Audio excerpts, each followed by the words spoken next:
Des de quan i per què calculem en metres?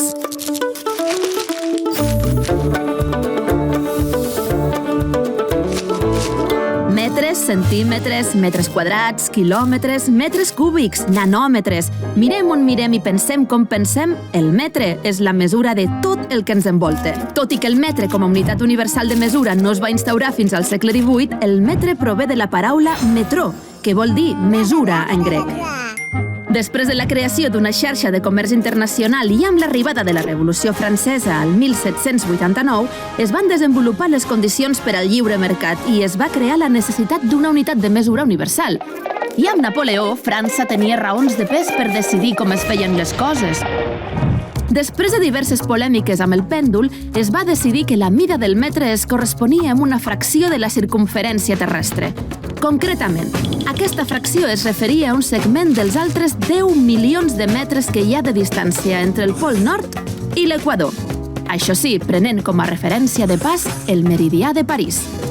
I això també vol dir que el meridià de París creua el sud de França o la platja d'Ocata, situada al Masnou, on paradoxalment és impossible trobar un metre d'espai a l'estiu. Amb el temps s'han dut a terme diversos esforços per redefinir el metre de forma més precisa. Els metres que coneixem avui dia estan basats en constants físiques que han demostrat ser extremadament exactes. I també molt difícils d'entendre com la física quàntica o la constant de Planck. En tot cas, tenim moltes maneres de treballar amb el metre segons l'espai i la precisió amb què vulguem mesurar.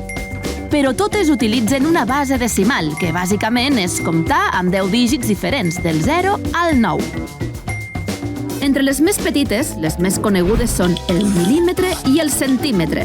El mil·límetre és l'equivalent a una mil·lèsima part del metre i es fa servir en mesures visibles que demanen ser molt precises. El centímetre és un altre clàssic de les mesures i equival a 10 mil·límetres, o el que és el mateix, a una centèsima part d'un metre. I per fi, la unitat de mesura més coneguda, el metre. La unitat bàsica del sistema mètric i l'estàndard per calcular qualsevol longitud. Per arribar al metre hem multiplicat per 10 per avançar a cada tram de longitud superior, perquè, com hem dit abans, el sistema mètric té la seva base en un sistema numèric decimal. Així que si volem passar directament de metres a centímetres, per exemple, multiplicarem per 100, o sigui, 2 zeros. Per tant, 2 metres per 100 equivaldran a 200 centímetres. Cronotest! Afegir zeros sempre és molt fàcil, però... i treure'n? Sabries dir quants metres són 3.500 mil·límetres? A. 350 metres. B. 35 metres. C. 3,5 metres.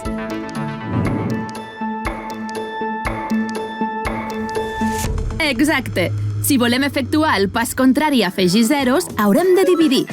El resultat de dividir 3.500 entre 1.000 o els 3 zeros que separen aquesta xifra d'un metre és 3,5. Per tant, aquests 3.500 mil·límetres equivaldrien a 3,5 metres. Per solucionar longituds majors, el sistema mètric també incorpora altres opcions. La més coneguda de totes, sens dubte, és el quilòmetre, i equival a 1.000 metres de longitud. Sí, hem multiplicat directament per 1.000, però cal tenir en compte que entre el metre i el quilòmetre existeixen el decàmetre i l'hectòmetre, que corresponen a 10 i 100 metres, respectivament, tot i que ja quasi no s'utilitzen. Existeixen altres sistemes de mesura estandarditzats a més del metre. Als Estats Units, per exemple, utilitzen la milla, el peu, la polzada o la iarda. De totes aquestes mesures, la que més s'aproxima al metre seria la iarda, que fa 0,9144 metres, és a dir, aproximadament 9 dècimes parts d'un metre. La milla potser és l'altra més coneguda i fa aproximadament 1,5 quilòmetres. Així que si algun cop us pregunteu per què els velocímetres de les persecucions de cotxes americanes van tan lents, ja teniu la resposta.